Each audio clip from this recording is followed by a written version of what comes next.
Imagine, just for a moment, the ultimate workplace fantasy.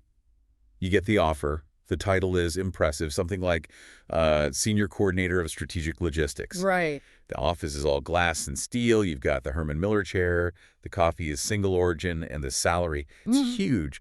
It's the kind of money that actually solves problems. Yeah. The, yes, we can afford the nice vacation kind of money. Okay, I'm with you. Sounds pretty good so far. But here's the catch, the twist. Yeah. You don't actually do anything. And when you say don't do anything, you don't mean like a slow Tuesday where you're just catching up on emails? No. Yeah. I mean, you are a ghost in the machine. You have a desk, you have a computer, you have meetings on your calendar, but, deep in your bones that your actual output is zero. A total zero. A total zero. If you didn't show up for a month, no one would notice. If your position vanished tomorrow, the company might actually run smoother. It honestly sounds like winning the lottery, doesn't it? I mean, we are so conditioned by society to think that the goal is maximum reward for minimum effort. It's the whole passive income dream, but on steroids. Exactly. I think if you walked into a busy hospital or, a chaotic restaurant kitchen and you asked the staff, hey, want to swap places with the guy getting paid six figures to stare at spreadsheets that no one reads?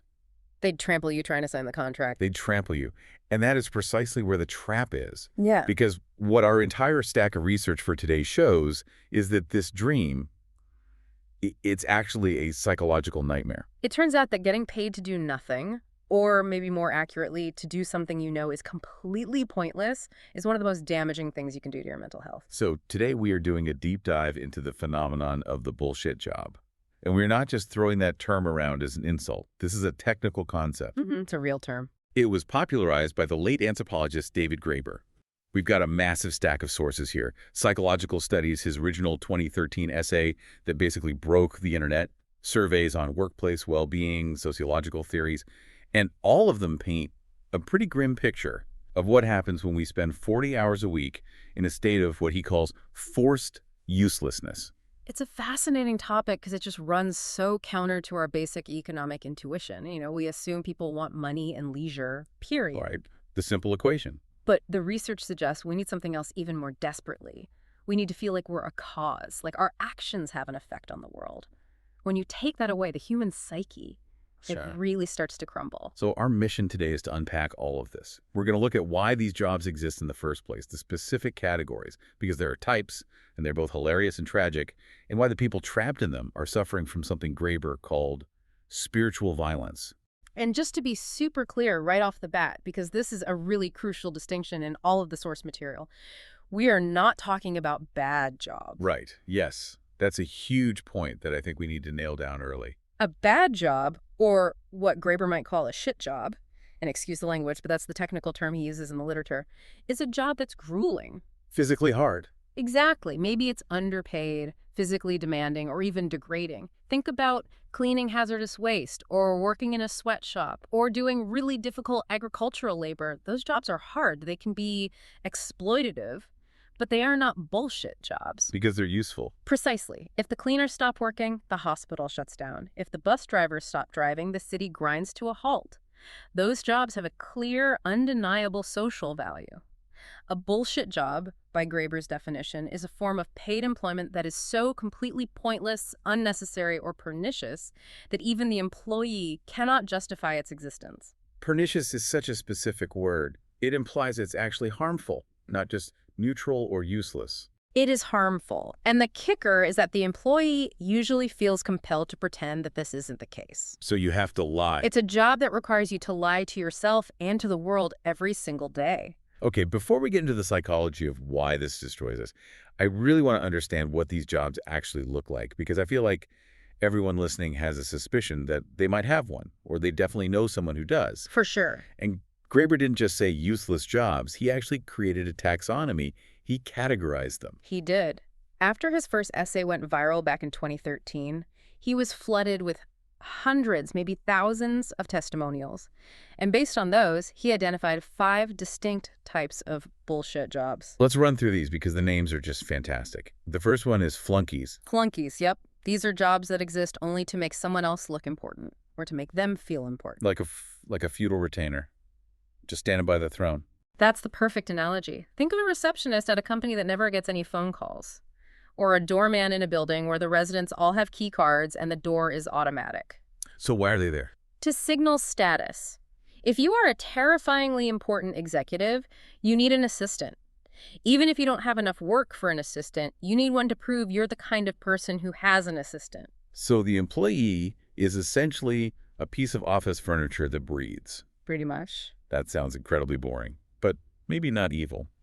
The next category, though, feels a bit more aggressive. The goons. Yes, the goons.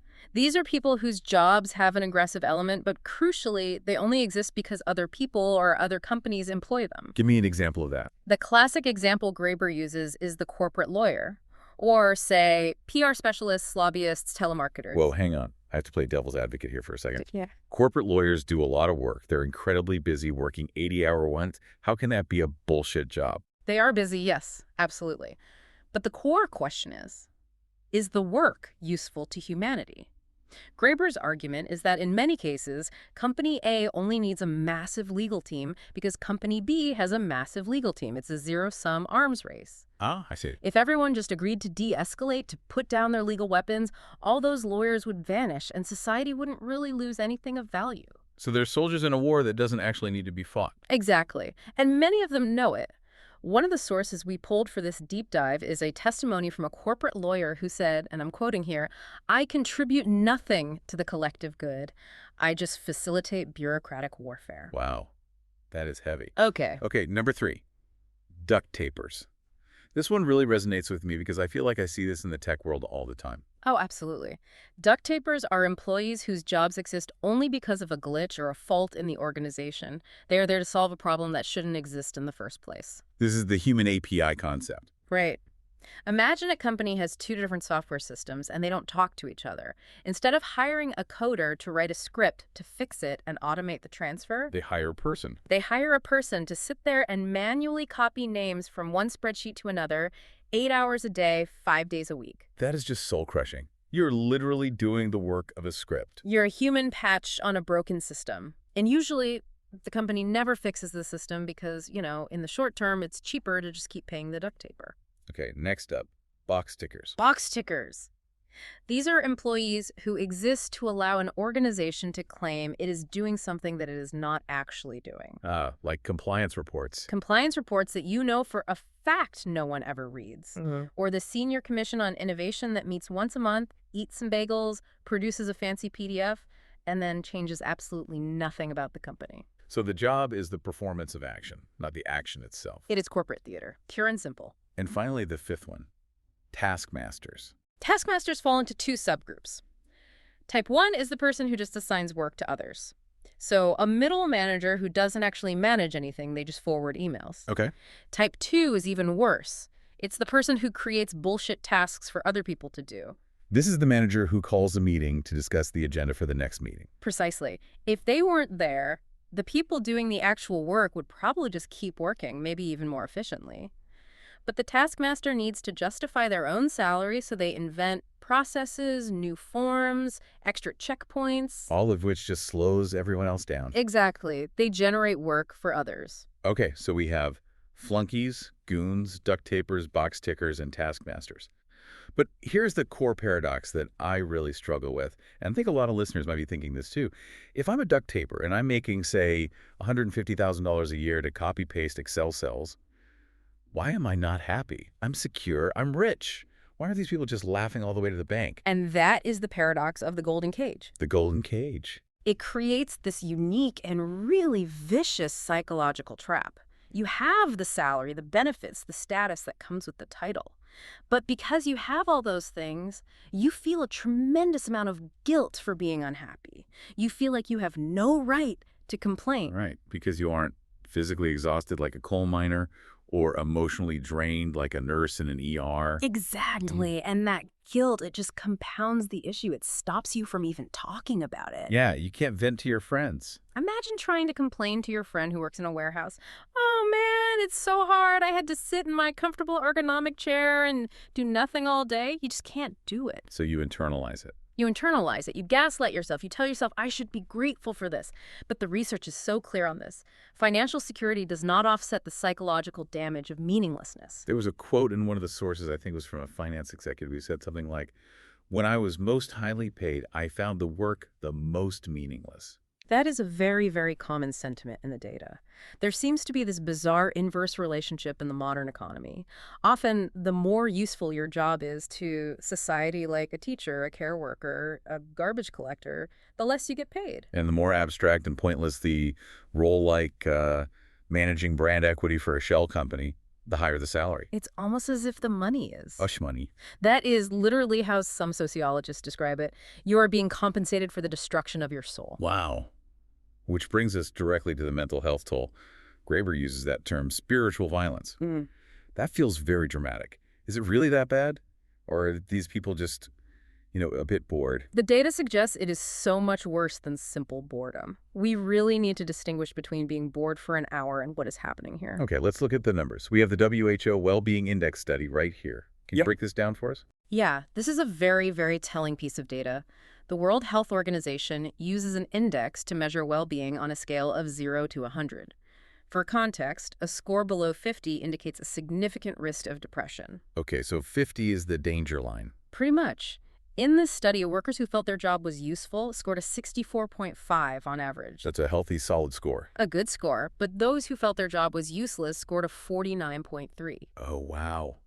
That is a massive drop. That puts the average bullshit job holder statistically in the danger zone for clinical depression. It's huge. We're talking about anxiety, psychosomatic illnesses, a profound sense of worthlessness. And this leads us to a term I actually hadn't heard before reading these sources, bore out. Right, bore out. We all know burnout. We talk about burnout constantly in our culture.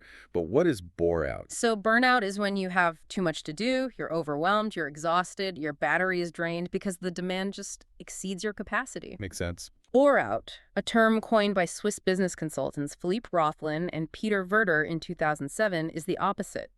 It's caused by chronic understimulation and a complete lack of purpose. But the symptoms are similar, right? I was shocked when I read this. Shockingly similar. Chronic fatigue, irritability, anxiety, insomnia. You would think doing nothing all day would leave you feeling energetic and refreshed. But drains you. It completely drains you. Why, though? I mean, physically, why am I tired if I just sat there all day? Because the act of working in a bullshit job is incredibly demanding. You're not just sitting there relaxing, reading a book. You are pretending to work. One source calls it manufacturing enthusiasm. Oh, that resonates. The performance of being busy. Think about the physiological state required to fake being busy. You're in a meeting. You have to nod, you have to take notes on things that don't matter, laugh at the boss's jokes, and just look constantly engaged. Or you're at your desk, just toggling between screens to look busy when the boss walks by. The old Alt-Tab reflex. Exactly. That constant vigilance, that fear of being found out that you have nothing to do, it keeps your cortisol levels high. You're in a low-grade, constant fight-or-flight state, but there's no tiger. There's just an empty inbox. Right. Your body is revving its engine in neutral for 8 hours straight. That will destroy the engine. And that brings us to what the sources call the fraud factor, this idea of moral dissonance. It's a very specific type of psychological pain, and it's related to imposter syndrome, but it's actually kind of the inverse. Oh, so what's the difference? Okay, so traditional imposter syndrome is the feeling, I'm not good enough for this job. They're going to find out I'm incompetent. Right. I don't belong here. Exactly. But in a bullshit job, the feeling is, this job is the fraud. I am competent, I could do great work, but this role itself is a complete charade. So you aren't the fraud. The situation is the fraud. And yet, you are forced to be an accomplice in that fraud. Every single day you clock in, you are participating in a lie. You're taking money for value you know you didn't create. For most people, that violates a very core sense of integrity. That constant fear of being found out. It creates what the sources call the anxiety of invisibility. A great term. You want to be seen because you want credit and to justify your salary, but you absolutely do not want to be seen because if they look too closely, they'll realize you aren't necessary at all. It's a terrible limbo to live in. It's like hiding in plain sight. And this leads directly to what I think is the scariest part of this whole thing, the erosion of your identity. This is the part that really got to me when I was reading the research. We're talking about actually losing your sense of self. Well, think about human nature. The sources describe humans as cause-seeking creatures. Cause-seeking, what does that mean exactly? It means we have a fundamental biological and psychological need to see our actions produce effects in the world. This is called agency or self-efficacy. Think about a baby in a high chair. Okay, I'm visualizing a baby, probably throwing food everywhere. Exactly. The baby drops the spoon off the side, clang. The parent picks it up, the baby does it again, clang. And then the baby starts laughing. Why? Because they're annoying. Well, yes, partly. But psychologically, they are laughing because they've just made a profound discovery. I did that. I made a change in the universe. That feedback loop action leads to. Result is the absolute foundation of our sanity. It's how we know we exist. Agency, that's the key word. Right? It's everything. Now imagine a bullshit job. You write a report, you send it off into the ether. No one reads it. Nothing changes. Right. You organize a meeting, the meeting happens, no decisions are made, nothing changes. The spoon never hits the floor. Exactly. The spoon just disappears into a void. When you sever that link between action and effect, when you work for 40 hours but nothing tangible changes in the world, the brain interprets that as a form of complex psychological torture. Torture still looks like such an extreme word. But it denies our basic humanity. If you push a lever and nothing happens over and over and over again, eventually you just stop pushing. You develop what psychologists call learned helplessness.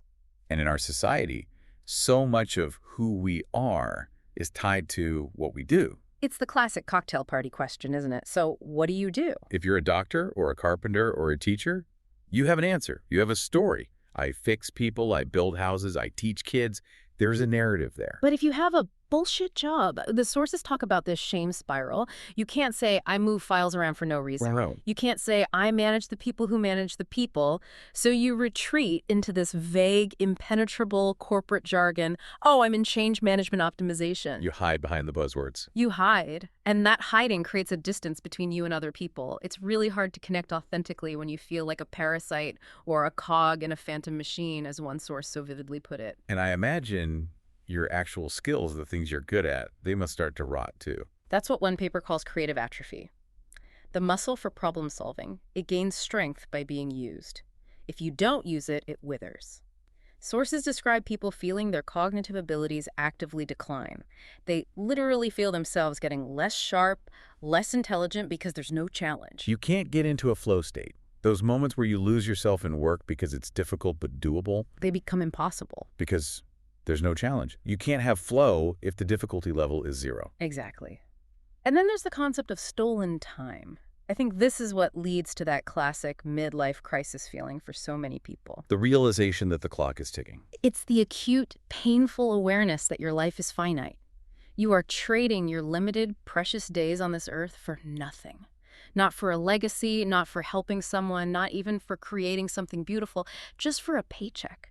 That realization can breed a deep, simmering resentment, not just toward the employer, but toward yourself for staying.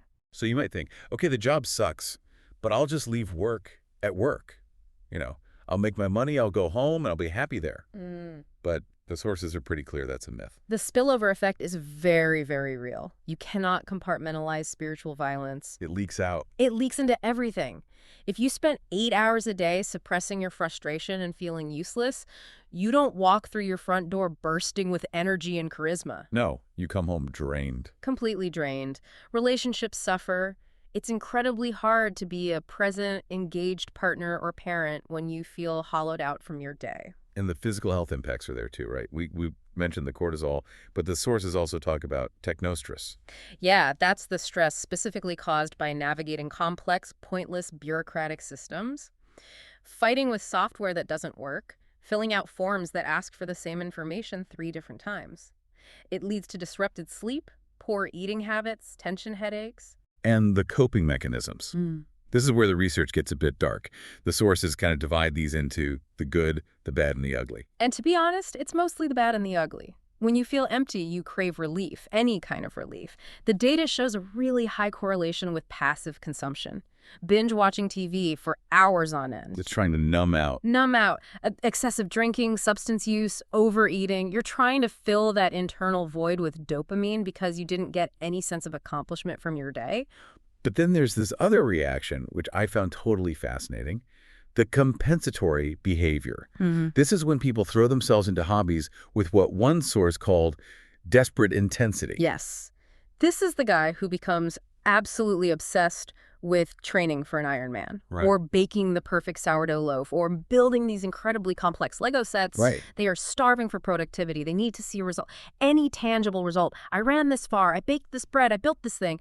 They are compensating for the total lack of agency at work. It's almost like they're trying to prove to themselves that they still exist, that they can still make a mark on the world. Exactly. I can still affect change. They're desperately reclaiming their agency in the hours between 6 p.m. and 10 p.m. So what about the broader social impact? I mean, if you have millions of people, and Graeber estimated up to 40% of the workforce might be in these jobs to some degree. Which is a staggering number. If that many people are feeling this way, surely that does something to the fabric of society. It breeds cynicism, a deep, corrosive cynicism.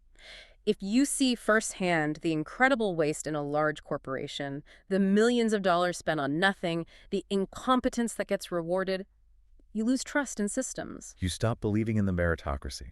Completely. You start believing that effort equals reward. You start to see the whole economic structure as a bit of a scam, a bit of a game. And that feeling, it spills over into politics. It's very hard to be a civically engaged, optimistic citizen when your daily reality is a complete farce. That makes a lot of sense. It leads to social alienation. You feel disconnected from the real economy, from the people doing tangible work. And this brings us to a really important demographic comparison in the sources, the divide between white-collar and blue-collar work. This is a critical point, because there's often this class assumption in our society that blue-collar work is somehow worse because it's physically harder or it's paid less. Right. But psychologically, a bus driver or a janitor has a massive advantage over the senior VP of strategic synergies. Because the result is visible. Think about it. A janitor cleans a room. They walk in, it's dirty, they do their work, they walk out, it's clean. That is an immediate, undeniable feedback loop of agency. Yeah. I did that. A bus driver delivers passengers. They see the people get on. They see them get off at their stop. There is a clear social utility to their labor. Whereas the corporate lawyer, The corporate lawyer might work for months on a merger that ultimately falls through, or draft a 100-page compliance document that just sits on a server unread. The abstraction of the labor is total. And the sources suggest that the lawyer, despite earning $200,000, might suffer more psychologically because of that total abstraction. it's the feeling of being removed from reality, like you're living in a simulation of work. Exactly. And there's also the role of work ethic itself. This is really interesting. The sources mention the Protestant work ethic, this cultural value that hard work is intrinsically virtuous. This is so deeply embedded in Western culture, especially American culture. The idea that if you aren't working hard, you're a bad person. You're lazy. Exactly. So if you believe deep down that hard work is good and you have a job where you don't work hard at all, You feel like a sinner. You feel guilty. you suffer intensely. The research shows that people who place a high intrinsic value on industriousness are the most miserable in bullshit jobs because the job violates their core values every single day. So what about people who don't have that ethic, who just see a job as a paycheck? Well, people with a lower work ethic who view a job just as a transaction for money, they might buffer the harm slightly. They can reframe it as beating the system. Haha, I'm getting paid to do nothing. The joke's on them. Exactly. But even for them, the negative link to well-being persists. You can only joke about it for so long before the boredom and the lack of purpose really start to get to you. The joke gets very old after 5 years. So, okay, we've painted a pretty bleak picture here. We have the golden cage, the spiritual violence, the identity crisis. The big question is, can it be fixed? I mean, why don't we all just quit? And we circle right back to the golden cage. Financial stability is a powerful, powerful drug. It is. And the housing market, the cost of living, student debt, these are real, tangible constraints. People feel they literally cannot afford to leave a six-figure non-job for a $50,000 job that has meaning. It's a terrifying leap. Yeah. You're asking someone to fundamentally downgrade their lifestyle to, what, save their soul? That's a hard sell. Yeah. And there's the social status, too. It's hard to give up the fancy title. It's hard to tell your parents you quit being a vice president to become a carpenter, even if the carpentry makes you happy. So if you can't quit, what do?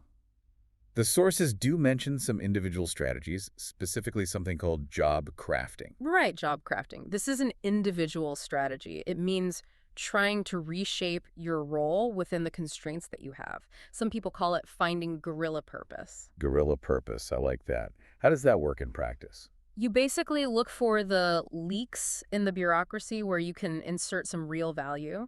One source mentioned this guy who had a do-nothing IT job. He had literally 0 tasks assigned to him most days. Okay. But he noticed the administrative assistants at the department next door were staying late every single night doing manual data entry. So he helped them out. He used his downtime to write a little script that automated their entire workflow. He didn't tell his boss, he didn't ask for permission, he just did it. He created his own utility. Exactly. He helped people, not the company.